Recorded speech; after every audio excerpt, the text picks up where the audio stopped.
여러분 반갑습니다. 예, 저도 제 고향이 우리 전준환 목사님하고 비슷하고 전 정읍입니다.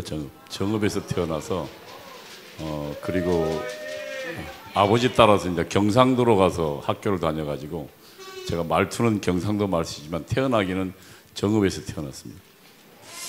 제 PPT가 안 올라오나요? 잘 안 되는 모양. 예. 지금 대한민국은 반란의 시대입니다. 왜 반란이냐면 아까 김학승 교수가 이야기했죠.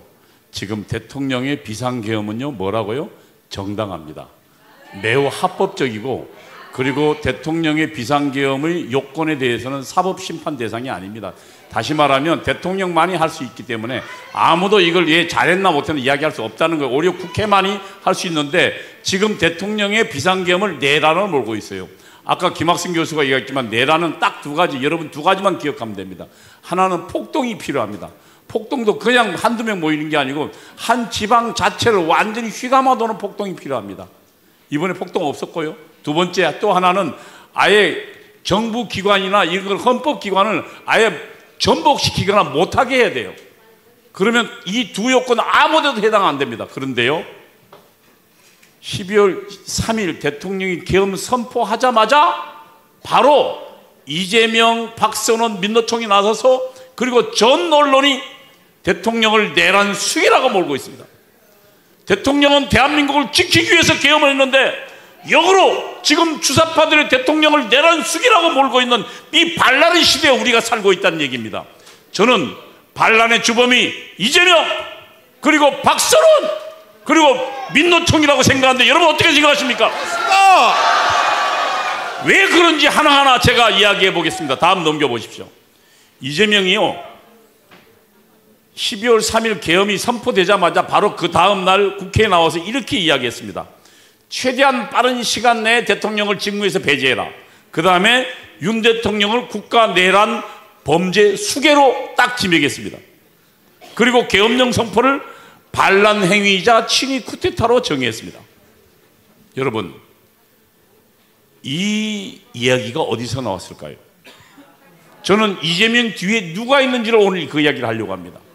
노무현 대통령이 탄핵당했을 때요, 그것도 당시 합법적으로 탄핵당했습니다.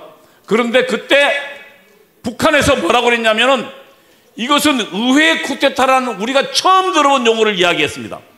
그러자 그 이야기를 북한이 한민전에서 방송으로 지령하자마자 의원회관 그리고 국회의사당 바로 안에서 1시간 만에 정동영 입에서 친위 의회 쿠데타라는 용어가 나왔고 의원 보좌관들이 전부 의회 쿠데타라고 이야기했습니다. 북한이 지령하니까 1시간 만에. 저는 이번에 이재명에게 이런 이야기, 내란 수괴라고 하니까 지금 전체가 똑같은 얘기를 하고 있는데 저는 이것도 분명히 북한이 지시한 거로 보고 있는데 여러분은 어떻습니까? 왜 그러냐면 그 증거를 대보겠습니다. 이재명 뒤에는 누가 있습니까? 이석기가 있습니다. 이석기 누굽니까? 간첩입니다. 민족민주혁명당 경기지역 책임자입니다. 그리고 통합진보당 간첩 혐의 때문에 통합진보당 해산됐습니다. 다음 넘겨보십시오. 이재명이가 2010년 5월입니다. 5월에 지금 사진에 보이는 건 김미희라는 여자입니다. 나중에 통합진보당 이석기 수가로서 통합진보당 국회의원까지 했습니다. 얘랑 원래 성남시장이 2명이 나왔습니다. 그런데 김미희가 성남시장을 후보를 사퇴해버렸습니다. 그래서 이재명이가 성남시장이 된 게 누구 때문에 됐습니까? 김미희 때문에요. 김미희가 누구라고요? 이석기의 바로 수하였습니다. 경기 동부연합. 그러면 이재명은 누구 때문에 성남시장이 됐어요? 경기 동부연합 이석기 때문에 성남시장 된 겁니다. 그리고 지금 저 사진은 뭐냐면 성남시장 되고 성남시장 인수위원회를 김미희를 임명한 겁니다. 그 뒤에 한번 보십시오. 여기에요, 성남시를 아예 경기 동부연합 이석기가 완전히 장악했습니다. 위원장 김미희, 그 다음에 대변인, 그 다음에 성남시 인수위원회 위원들, 더군다나 한용진이라는 친구는요 경기 동부연합 의장이었는데 이석기의 대학교 직계 후배입니다. 이석기가 용인에 있는 외국어 대학을 나왔거든요. 대학 직계 후배고 경기 동부연합 의장이었는데 얘가 나눔 환경이라는 청소 용역업체를 만들었어요. 그리고 3개월 만에 성남시 전체 이권을 완전히 싹 가져갔습니다. 뭐요? 청소 용역 이권요. 3개월 만에. 그리고 그것뿐만이 아니에요. 성남시의 모든 일자리들, 예를 들면 성남시가 만들어낸 기관이 있습니다. 거기 시민 세금으로 월급 주는 데인데 거기에 경기동부연합 다 들어갔습니다. 그러면 여러분 생각해 보십시오. 지금 대장동에서 제가 알기로 약 1조 원 정도의 1조 원 정도가 지금 이득이 났다 그럽니다. 그 돈이 지금 어디 갔는지 모릅니다. 여러분, 성남시를 완전히 장악한 경기동부연합 이석기가 가만히 있었을까요? 어떻게 생각하십니까, 여러분? 저는 그 돈의 최소한 5천억 이상이 이석기 손을 통해서 북한으로 넘어갔다고 생각하는데 여러분 어떻게 생각하십니까? 그리고 이 이석기는 결국은 나중에 이석기가 민 이재명은 성남시장을 거쳐서 경기도지사를 거쳐서 대통령 후보까지 됐습니다. 이 뒤에 한번 넘겨보십시오. 이게 지금 성남시장 당시에 이재명에 대한 지금 신동아 기사입니다. 성남시장 이재명과 경기동부 한총련 경기동부연합의 기막힌 연결고리라는 제하의 기사입니다. 여기에 제가 파란 거 이야기해놨죠. 성남에서는 운동권 인맥, 이게 운동권 인맥이 뭡니까? 이석기 도움 없이는 아무 일도 못한다고요. 이권사업 전혀 일도 가지 못한다고. 다시 말하면 성남시는 완전히 이석기 경기동부연합 민족민주혁명당 간첩 조직의 아예 근거지가 되어버린 것입니다. 그리고 이석기는 이 이재명을 대통령 후보까지 밀어올렸습니다. 여러분 다음 한번 보십시오. 충북 동지의 간첩단 사건이 터졌습니다. 그런데 이들이 북한에 벌린 보고문이 있습니다. 북한의 통신문이 있습니다. 그 통신문 내용을 한번 보십시오. 2021년 7월 18일자 문화교류국 북한의 간첩을 지령하는 곳입니다. 문화교류국에 보낸 통신문입니다. 여기에 이렇게 나와요. 이 지사가 누굽니까? 이재명입니다. 민주진보개혁 세력에, 다시 말하면 더불어민주당의 대통령 후보로 광범위한 대중조직이 결집돼서, 대중조직은 뭡니까? 여러분, 대통령 우선 후보가 되려면 누가 지원해 줘야 됩니까? 많은 조직원들이 당내에서 조직이 결집해서 대통령 후보로 이재명을 밀어야 될 거 아닙니까? 그래서 그 대중조직, 다시 말하면 주사파 조직들이 이재명 주변으로 결집할 수 있도록 본사가 어디가? 북한입니다. 북한에서 적극적으로 조치해달라고 했습니다. 지금 이재명 뒤에 누가 있어요? 맨 처음에 경기동부연합이 있고, 그 다음에 한총련이 있고, 그 다음에 주사파 조직이 몽땅 지금 다 들어가 있는 겁니다. 여러분, 개딸들이 누구냐면 민노총 회원들입니다. 민노총이 개딸들이에요. 여자들만이 아니에요. 민노총을 지금 장악해서 지금 이재명을 밀어올리고, 지난번에 이재명이 지목만 하면 다 공천 줬잖아요. 그리고 당내 경선도 아예 우리 이름 처음 들어본 사람도 이재명이 딱 지목하니까 그냥 딱 들어올렸잖아요. 누가요? 민노총 개딸들. 이게 지금 북한의 지령이었습니다. 이렇게 해서 됐습니다. 그러면 저는 이렇게 이야기합니다. 이재명이 지금 나오자마자, 그리고 이 사태가 터지자마자 내란 수결하고 대통령을 몰았습니다. 이거 어디서 나왔을까요? 저는 이 내용은 북한에서 지령했다고 생각합니다. 왜냐하면 의회 쿠데타라는 용어도 북한이 만들어졌고, 제가 전대협 있을 때 전대협에 북한은 매일 통신문에서 그리고 방송에서 무슨 내용으로 어떻게 투쟁하라고 이야기합니다. 민노총에도 그런 지시가 내려갔죠. 한번 다시 보겠습니다. 민노총 한번 보겠습니다. 박선원 보겠습니다. 다음 넘겨보십시오. 두 번째 지우개 박선원이 있습니다. 이 박선원이 한 말을 보십시오. 박선원이가 12일 오후부터 13일, 이게 14일이 탄핵 표결이었잖아요. 이까지 중요한데 다시 새 규합에, 이들이 누굽니까? 보수 세력이요. 그러면서 이렇게 이야기합니다. 완전히 공포 분위기를 조성하라고 검찰 법원의 눈치를 보지 말고 국가수사본부 누굽니까? 경찰입니다. 그 다음에 국방조사본부, 김용현 국방부 장관이 물러났으니까 국방부 차관이 지금 지시에 따라서 국방부 조사본부를 만들었거든요. 거기에다가 구체적으로 지시합니다. 고위공직자 수사처, 이번에 지금 대통령 수사권을 가진 데죠. 여기다 뭐라고 지시하면 내란 행위자를 긴급 체포하라고. 어떻게 됐습니까? 그대로 됐습니다.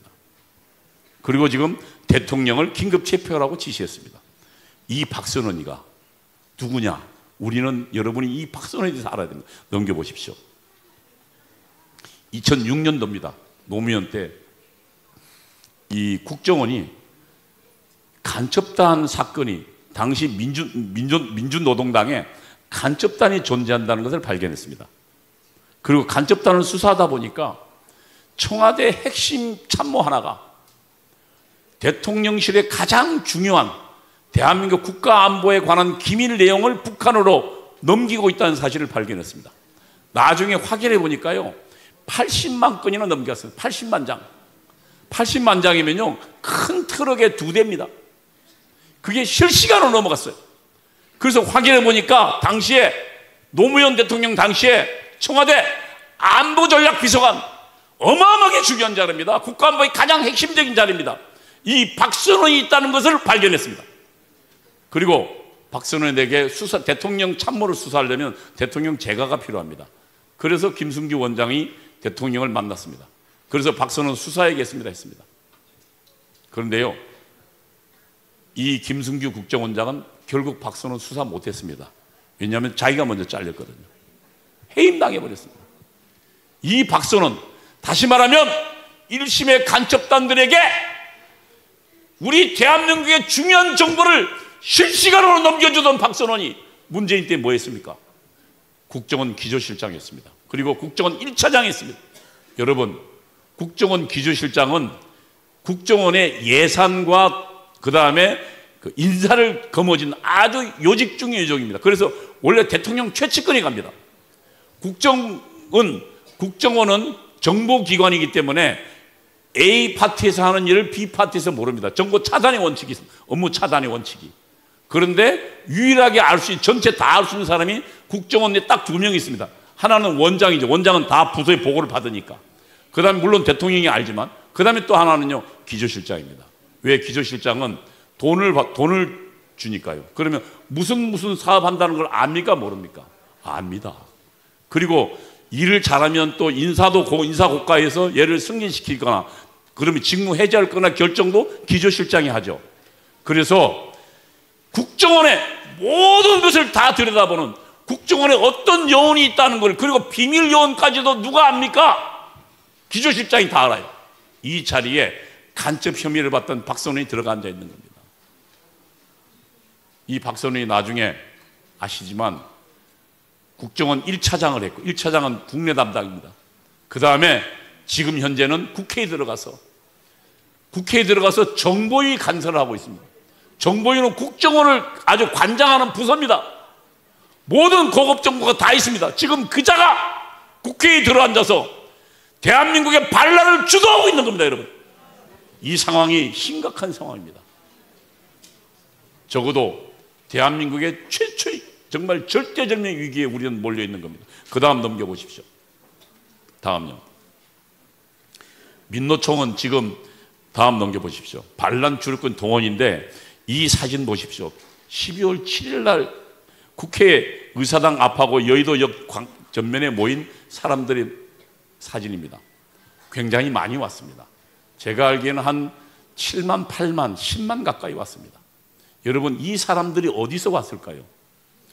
12월 5일 날요, 민노총은 그 전에 이미 10월 11일부터 총파업을 예고해 놨습니다. 그래서 민노총 주력 파업이라는 게 뭡니까? 근로자들이 파업하면 회사 안 나가도 되잖아요. 파업을 하는 이유는 뭐예요? 시위하기 위해서요. 여기 동원하려고. 여기에 대부분 90%, 100%는 거의는 민노총입니다. 이 민노총이 지금 어떤 형편인지 한번 보겠습니다. 다음요. 윤석열 대통령이 우리는 대통령 선거를 언제 했습니까? 3월 10일 날 했습니다. 3월 10일 날 했는데 3월 24일 날, 다시 말하면 2주 지날 때 민노총이 뭐래 그러냐면 우리는 윤석열 정부 퇴진을 위해서 5년 내내 투쟁할 거라고 얘기했습니다. 그리고요, 민노총 내에 간첩단 사건이 터졌습니다. 다음 넘겨보십시오. 다음요. 민노총 내 간첩 사건 한번 보십시오. 이게 석근호라는 친구가 있습니다. 석근호가 누구냐면 이 친구가 북한의 리광진하고 북경, 베트남, 프놈펜, 중국 광저우 하노이 등에서 10여 차례 만나서 지시를 받았습니다. 북한의 지령을, 간첩으로부터요. 이 석권호가 누구냐면 여러분 민노총의 2인자입니다. 실질적으로 1인자예요. 왜냐하면 조직쟁의국장입니다. 조직쟁의국장이란 민노총의 산하 조직을 전부 다 통달하는 자리입니다. 그리고 뿐만 아니라 쟁이니까 야 싸우지 마 라는 걸 결정을 누가 합니까? 동원 지시를 누가 합니까? 석권호가 합니다. 이 석권호가 간첩이었습니다. 그리고 자기 밑에 이미 간첩 소조까지 다 만들어 놨었어요. 이 민노총에게 내린 명령을 한번 보십시오. 예, 2022년 11월 15일자입니다. 이태원 참사가 터졌습니다. 그러자 북한이 이렇게 지시합니다. 국민이 죽어간다. 이게 나라냐? 퇴진이 추모다 라는 걸로 전국적인 봉기를 일으키시오라고 지시했어요. 그러자 그 옆에 사진 보십시오. 퇴진이 추모다라는 사진 보이죠? 까만 거요. 그 다음에 그 밑에 보십시오. 국민이 죽어간다 내용 보이죠? 북한이 지령한 내용이 바로 이대로 내려가는 겁니다.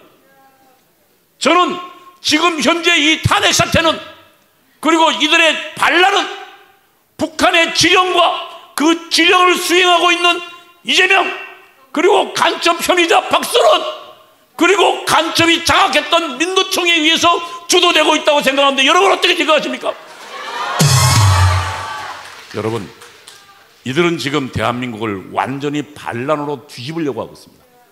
윤 대통령이 이 내용을 알고 대한민국이 지금 망해도 이상하지 않다고 이야기했고, 그 다음에 계엄 선포 선언문에 맨 첫 번째 피를 토하는 심정으로 말한다 그랬습니다. 왜냐하면 윤석열 대통령 이 내용을 알고 있기 때문입니다. 여러분, 대한민국을 운명을 건 절대절명의 지금 시기가 지금입니다. 우리는 2019년도에 적어도 한 번 승리했습니다. 만약에 정권이 그때 조국에게 넘어갔더라면 정말 생각해도 끔찍합니다. 그리고 조국을 사퇴시켰고, 그리고 이재명을 우리가 이겼습니다. 윤석열 대통령을 만들었습니다. 이제 마지막 전투가 남았습니다.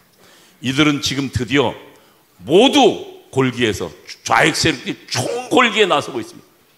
그리고 지금 대한민국을 지키려는 우리 의로운 윤석열 대통령을 오히려 내란 수기라고 공격하고 있는 이 어마어마한 현실을 목도하고 있습니다. 여러분, 내란이란 말이 얼마나 두려운 말입니까?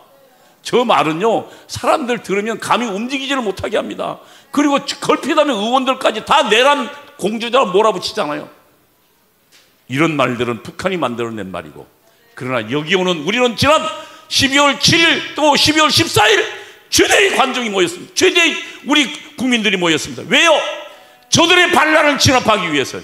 여러분, 다음 주에 우리 정말로 100만 1000만이 모여서 저들의 이 반란을 진압하고 대한민국의 압력하는 주사파들을 뿌리 뽑는 우리 국민혁명 완성으로 가야 될 것입니다.